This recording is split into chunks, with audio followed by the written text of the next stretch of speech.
IT of India চ্যানেলে স্বাগত। West Bengal state university BA honours 5th semester এডুকেশনে সাজেশন দিচ্ছি। ডিএসসি 1 পেপার ওমেন এডুকেশনে সাজেশন দিচ্ছি। এখান থেকে তোমরা অবশ্যই কমন পাবে, 100% কমন পাবে। আরেকটা বিষয়, এমসিকিউ এরও সাজেশন দেব অ্যান্সার সহ, তো একটু দেরি হবে। তো মান 15 দিয়ে দিচ্ছি, মান 15 এবং 5-এর সাজেশন। প্রথম ইউনিট থেকে পড়বে নারী শিক্ষা বলতে কী বোঝো, নারী শিক্ষার বৈশিষ্ট্য লেখো, নারী শিক্ষা কাকে বলে, নারী শিক্ষার প্রকৃতি ও পরিধি আলোচনা করো। এই দুটোর মধ্যে একটা 15 নম্বর পাবেই পাবে। এখান থেকে আমি মান 5-এর কিছু দিচ্ছি না, পরের ইউনিট থেকে মান 15-এর কোনো কিছু দেবো না, মান 5-এর কোশ্চেন দিচ্ছি। বৈদিক যুগে নারীদের শিক্ষা ব্যবস্থা নিয়ে আলোচনা করো, নারী শিক্ষার প্রয়োজনীয়তা বিবৃত করো, ইসলামিক যুগে নারী শিক্ষার অবস্থা নিয়ে একটি সংক্ষিপ্ত বিবরণ দাও, অথবা মধ্যযুগে নারী শিক্ষার বিকাশ লেখো, ব্রিটিশ যুগে নারী শিক্ষার বিকাশ সম্পর্কে লেখো, প্রাচীন যুগে নারী শিক্ষার বিকাশ সম্পর্কে লেখো।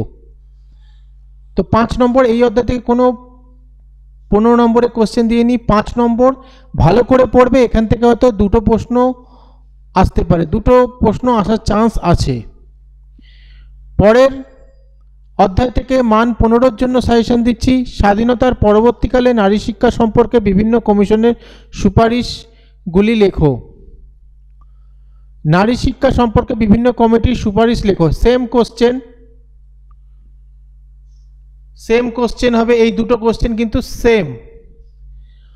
পরের প্রশ্ন, 1986 নারী শিক্ষার সমস্যা সমাধানে জাতীয় শিক্ষানীতি 1986 সম্ভাব্য সমাধানগুলি আলোচনা করো,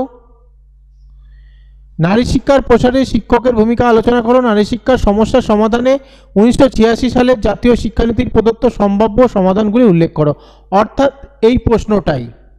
তাহলে এই ইউনিট থেকে তোমরা পড়বে একটা, এই দুটো সেম কোশ্চেন, তাহলে একটা কোশ্চেন হলো, আর 3 আর 4 সেম রয়েছে, তাহলে দুটো কোশ্চেন। অর্থাৎ এই অধ্যায় থেকে দুটো কোশ্চেন যদি তোমরা পড়ো, দুটোর মধ্যে একটা আসছে, শিওর আসছে। মান 5-এর জন্য একটাই এখানে দিচ্ছি, কোটারি কমিশনের নারী শিক্ষার প্রসারের সুপারিশ, একটা কোশ্চেনই দিচ্ছি। এর পরের ইউনিট থেকে কোনো বড় প্রশ্ন দিচ্ছি না, কারণ প্রথম ইউনিট এবং দ্বিতীয় ইউনিট থেকে তোমরা কমন পেয়ে যাবে যা সাজেশন দিয়েছি। মান 5-এর জন্য এখান থেকে পড়বে 1992 এবং 2019-এর এনইপি অনুসারে নারী শিক্ষার সমস্যা সমাধানের উপায়গুলি লেখো, নারীর অধিকার সম্পর্কিত সাংবিধানিক সুরক্ষা খুব গুরুত্বপূর্ণ, আসছেই কোশ্চেনটা। সাংবিধানিক সুরক্ষাগুলি বিবৃত করো, অথবা 15 এবং 16 নম্বর অনুচ্ছেদে নারী শিক্ষার অধিকার সম্পর্কে কী বলা হয়েছে, অথবা আর্টিকেল 23, 39, 42, 51, 243, এই যে কোনো একটা আসতে পারে। অর্থাৎ নারীর অধিকার সম্পর্কিত সাংবিধানিক সুরক্ষা, এইটা যদি ভালো করে পড়ো তাহলে এই প্রশ্নটাও তোমাদের হয়ে যাবে, এটাও হয়ে যাবে। তাই ভালো করে পড়বে, যা সাজেশন দিচ্ছি এখান থেকেই আসবে। এমসিকিউ যা দেব তাও চলে আসবে, এমসিকিউ অ্যান্সার তৈরি করে দিচ্ছি, তাই একটু দেরি হবে। ভিডিওটা ভালো লাগলে লাইক কমেন্ট শেয়ার করে দিও।